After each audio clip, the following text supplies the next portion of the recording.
On Tuesday, Wednesday, Thursday, August 28th, 29th, and 30th, the Mahoning County Sheriff's Office, along with the Mahoning Valley Human Trafficking Task Force, in collaboration with the Ohio Organized Crime Investigations Commission and the BCI, conducted an operation called Operation Pedicure 2. The goal of this operation was to investigate child exploitation and sexual predators' activity on the internet.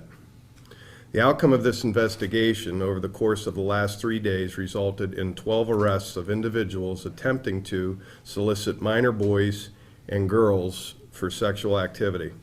The Mahoning County Sheriff's Office would like to personally thank the Mahoning County Prosecutor's Office, the Austintown Police Department, the BCI, the State Highway Patrol, the Ohio Investigative Unit, the Adult Parole Authority, the Warren City Police, the Cuyahoga County Prosecutor's Office, their ICAC unit, and the Howland Township Police Department. This operation was just considered again to be a huge success, and I can't go without giving the shout out to all of these different agencies that are part of the Mahoning Valley Human Trafficking Task Force. Working with the Attorney General's office, with the BCI, Jim Ciotti and his people, Major Jeff Allen, I just couldn't give him enough praise for how this operation went down. There are so many moving parts in doing an operation like this, and it really is it's a specialized type of investigation that it really takes a lot of training, a lot of learning. I really got to give a shout out to the Cuyahoga, their ICAC unit, because they specialized in this. This is the second time that we've done this operation. I said in the past that when we did it 6 months ago, that this was an incredible eye-opener, where we considered it a big success that we arrested 10 the first time. What was really troubling to us was how much chatter was still out there and how many other people out there that we weren't able to close the door on and make those arrests. So this is something that we're not going to stop doing as long as there's people out there. We're going to continue to investigate this. It's kind of a niche or a groove that our Human Trafficking Task Force is starting to become very experienced at. And I want everybody to know, anybody out there who's looking to exploit anybody that's underage, that if they're on the internet and they're talking to anybody, I want them to think it could be one of us. This is another example of the internet and how people are able to use it for criminal conduct. So any questions you have? I don't know if Jimmy Ciotti here with the BCI has any comments, or Jeff Allen, whatever you guys want to ask. Was this all like people contacting like one person over the internet and setting anything up? How did these people lure their victims or bring their victims to wherever they thought they were going? I think operationally, we're gonna, to go into what is used operationally, it's kind of difficult, and we don't want to reveal too much of our techniques, but they hook up through various social media chat sites, and there were several people chatting at this time, and this is a very highly specialized kind of law enforcement operation that has to be done. And the chatters have to be very adept at what language to use, phrases, things like that. Subsequently, it moves into different aspects of that. The other part of this, though, too, is that operationally, they all knew that they were supposedly chatting with somebody underage, usually generally 15 years or younger. So you guys said it was a 3-day operation, but right. How much preparation? Months. If you saw how many organizations and departments were part of this, you have to collaborate and you come up with the best scheduled days that we can all attend this. Preparation for it, finding locations, getting people on board, prepping for it. You got people coming from Cuyahoga to help us out. Probably about a month and a half, 2 months of preparation prior to this to get it ready to go. So, and I hope this is not a stupid question, but there were actual victims, but then you guys also were online investigating. I didn't understand what you Were they actually talking to young people as No, well? they were talking to Or they were always? They were talking to undercover officers. But they thought they were talking They to- thought they were talking. Their charges stem from talking to our undercover officers who are purporting themselves to be juveniles. Okay, and they were looking for, can you explain, you said boys and girls? Correct. Okay, would they specify their ages they wanted? I mean, what would they say in order to, Like Agent Ciotti said, I do not want to give that information out. I do not want to let anybody know how we do this technique-wise, but there are ways. So I have to stop at that. okay, I guess I wasn't trying to get into the technique, I was trying to get into more of the mindset of these people. Were they looking for kids that are under the age of 10, or what were they, I mean, what kind of mindset did they have on wanting these juveniles? The average age that we got on this operation was between 14 and 15. Are they all facing the same charges? There are some that have more than others, but yes, the import tuning, just to let you guys know, we had 2 prosecutors on there to lead us through the charges, Jennifer McLaughlin and Steve Yakavone, who were there during this whole investigation. So they were the ones that would be able to put together the charges for us. But the 2 charges that were common for everybody was the importuning and the attempted unlawful sexual conduct with a minor. From there other ones built. We had 2 with obstruction of official business that took off on us. We had 1 or 2 with disseminating matter harmful to juveniles because they sent pictures. And then we had 1 for corrupting another with drugs, a minor with drugs coming there too, with marijuana for the minor. So there are some additional charges, but the 2 most common ones were the importuning and the attempted unlawful sexual conduct with a minor. To have a teacher caught up in something like this, I mean, were you guys shocked to find out? I was. It's concerning. It was concerning. But doing these operations, you got to be prepared for anybody to walk in that door. So. We also had one that was previously charged, I believe, I don't know if I'm able to talk about that. Can I mention that he was charged previously? Yeah, he was previously charged with a rape charge, but I think it was negotiated down or reduced down to another charge that he pled to. So one had, prior conduct, like that. Do you know which one that was by chance? That was, I don't want to, Edward Webker had a previous rape charge, not conviction. Like I said, looking through the court system, it looks like it was reduced, but he was charged originally with rape. Were there any other suspects with a prior criminal history? Yes.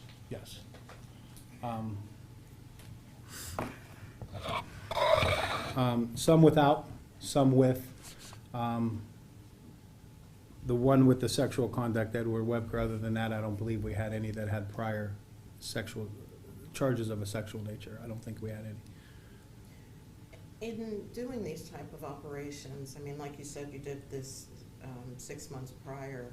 Was this very similar to the one you did before, as far as, the people wanting the same thing, somebody underage? Absolutely, Absolutely. absolutely. Okay. And they would meet at a vacant home, or think they were meeting at a vacant Again, home? operationally, I kind of don't want to go into how it's kind of set up and how it's established. I think one thing that is also important is, where they were going to meet, it could have been any place, so. Various locations. Various throughout the locations, I mean, but realistically, I mean, operationally, we kind of want to keep this close to the vest, because if we do this again, the criminals learn from us, and they change, and they adapt themselves. Okay, it was in the press release, that's Yeah. why I said that. You guys said that this was the second operation of this kind that you guys have done.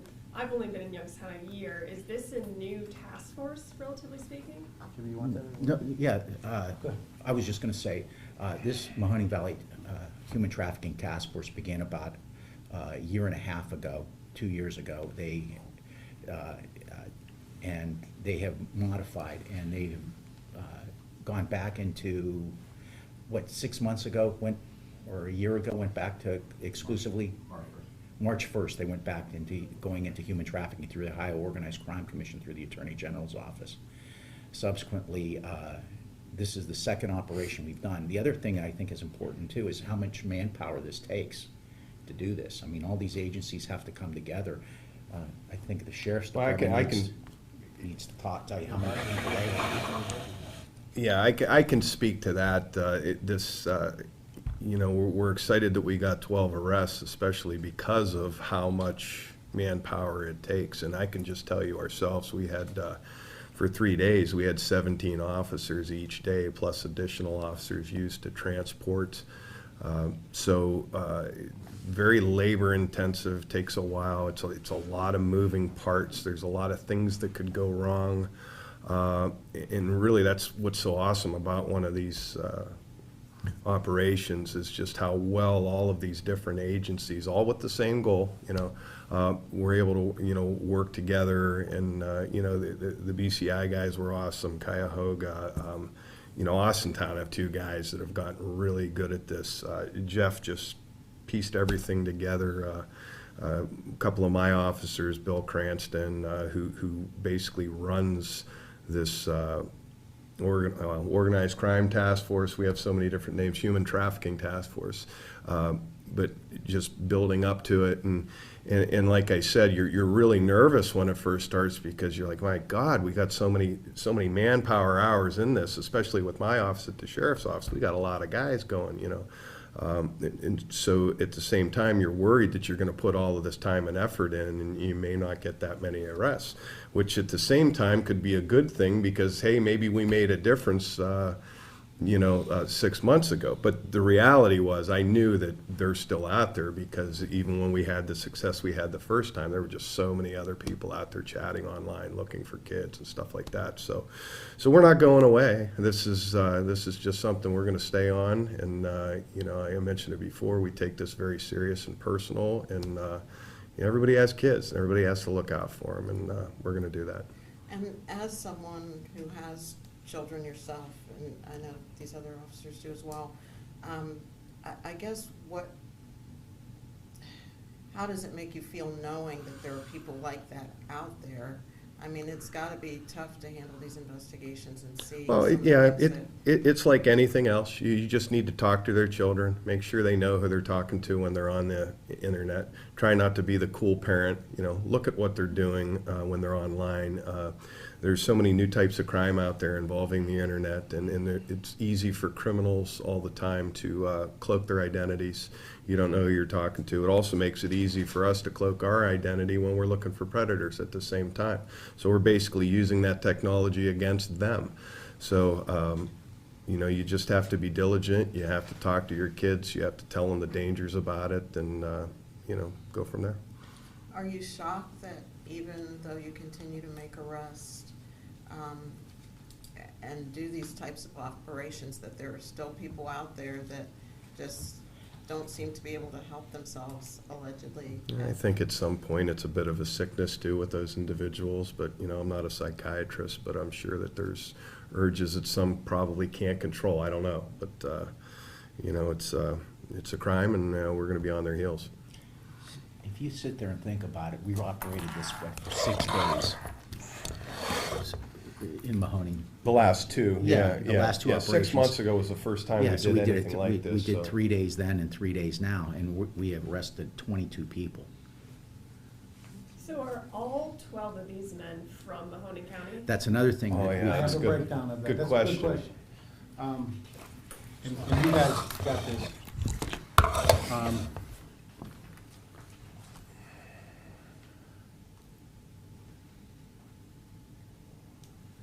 We got about 5 or 6 that were from Mahoning County. We had 2 that came in from Pennsylvania, 1 that came in from Columbiana County, 1 that came in from Cleveland.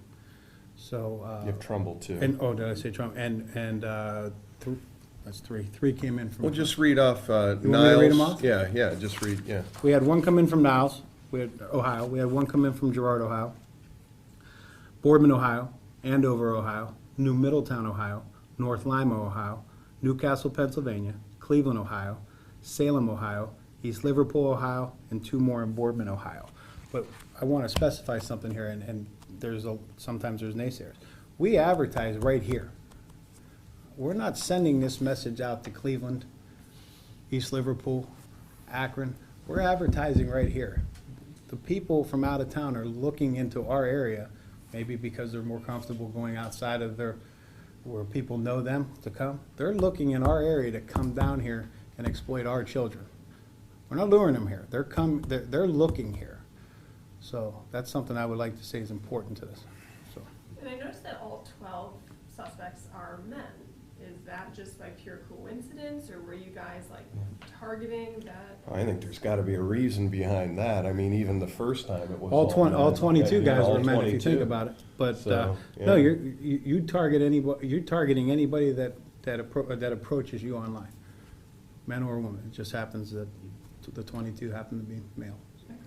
And my last question is just, now that all 12 of these suspects are in jail, is your job in this specific operation considered done? And you'll just let them go? No, absolutely not.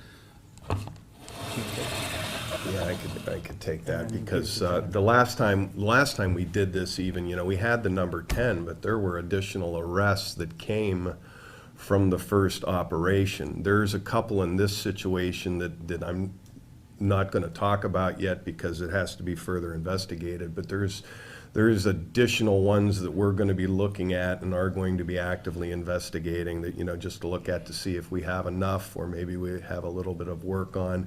And I think it's important to also say that this unit just doesn't do this operation and then stop between the 6-month process.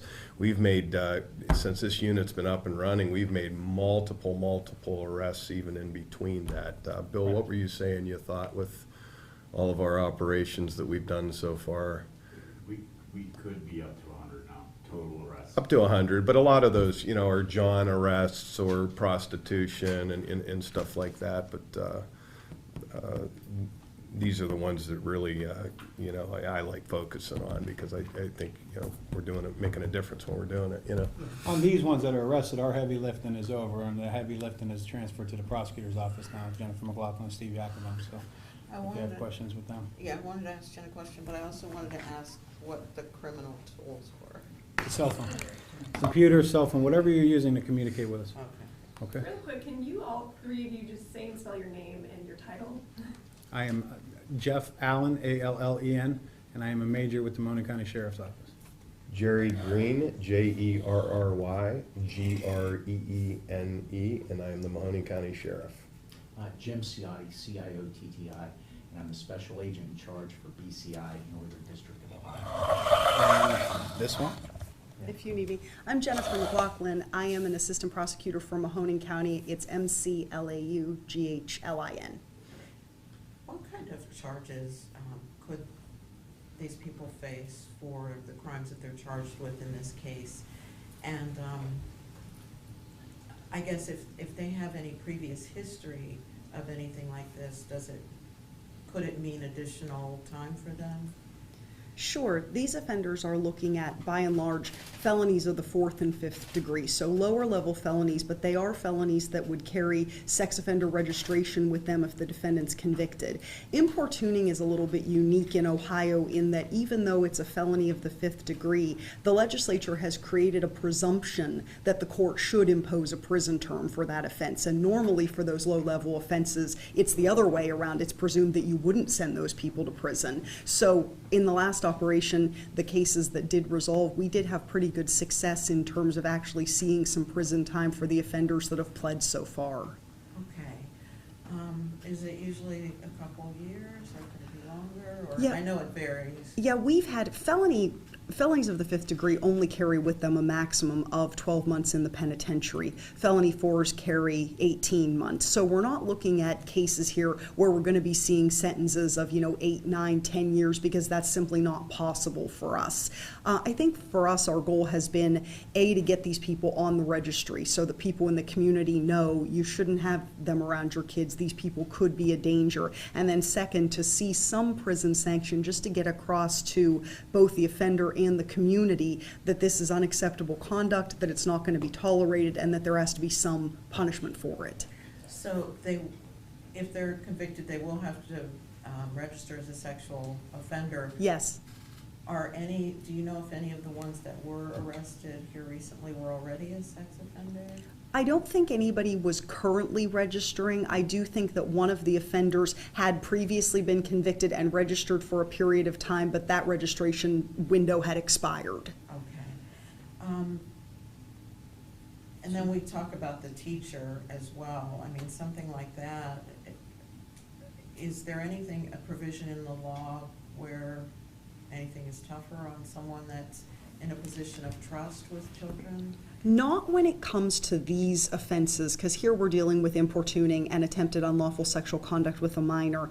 There are other arenas, and I know the media here has covered some of those cases where we had teachers, pastors, coaches that actually went hands-on with real children. There are enhanced abilities for us to prosecute those offenders because they're in the position that they're in, but not on these types of charges. I know in past cases you've, people have lost their teaching certificate. Is that something that could occur in this case? Sure. A lot of times on these types of cases, we will work with the Board of Education to try to negotiate an agreement wherein the defendant would surrender their teaching license as part of the Criminal Rule 11 agreement.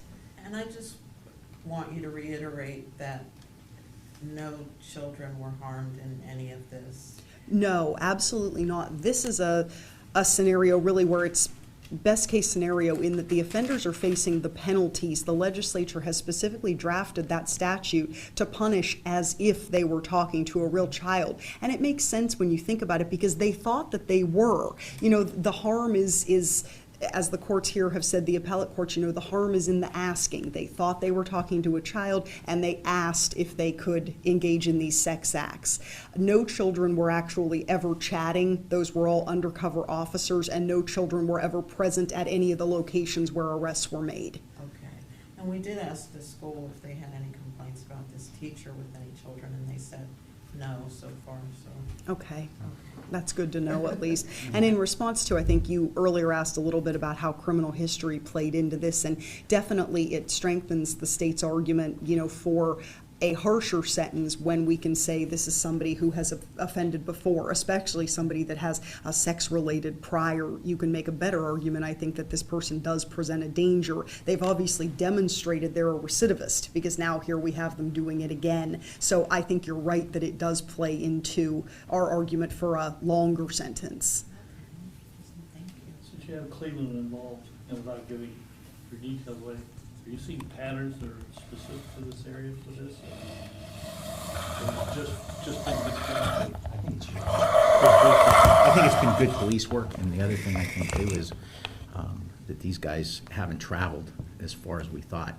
Years ago there was a To Catch a Predator on, I believe, NBC, where Chris Hansen would do that day on Dateline, and this is kind of one of those similar type operations, and you would see guys driving 200 and 300 miles, to do these hookups, if you will, and nobody really traveled more than 60, 70 miles again, right? Our farthest way was Cleveland. Yeah. Yeah, Muslims probably 10 to 15 minutes. But the PA ones was a Hermitage right across the line. And those individuals that did travel across state lines could also face federal prosecution. That is one of the criteria that they will consider indicting when an individual has crossed state lines to engage in this type of conduct. So I will probably be in touch with the AUSA just to see whether they have any interest in any of the individuals that traveled across state lines here. Oh, okay. I don't know if you know anything about the backgrounds of any of these people as far as like what they do for a living or anything like that, but I guess, is it another lesson to people in the community that it could be anybody talking to your child on the internet? I mean, even someone that has, maybe a good job, or, the teacher for sure is one case, I guess, where allegedly you would see someone that has a solid job, but still is allegedly engaged in this kind of activity. I really lost what the question was. Well, but if these are people that, do they work in the community, and, I mean, Did they all have I think it's jobs, like things any, that? I think it's like any type of a crime out there. When somebody's doing that or breaking the law, they realize that there's a calculated risk that can affect their personal lives and how they earn a living with whatever type of job it is, whether, it's a coach or a school teacher or somebody that works with a daycare employee or anything like that. So, there's going to be risks, but our biggest message now is if you're using the internet as an avenue to try and pick people up and underage people, just know that you might be talking to an officer, and it's the internet, the computer, the phone is a tool now to try and commit certain crimes. So we hope that this sort of activity will at least maybe take some of that ability away from these individuals, because they'll think twice about using it for that purpose. Like we said at the beginning of this, if we only, we have all this manpower involved, if we only made 2 arrests, well, did we make a difference the first time? Well, I don't know, but I thought it'd be the same, because I just knew how many were out there and all that, so. I think people just take calculated risks when they know they're breaking the law, and it affects other areas of their life, obviously. Anything else from the Ohio Attorney General's office as far as?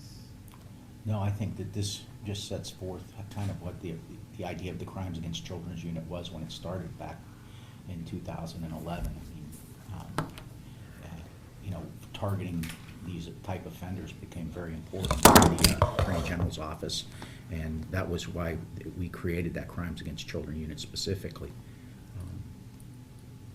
Just basically to target these type of to cases? target these offenders, and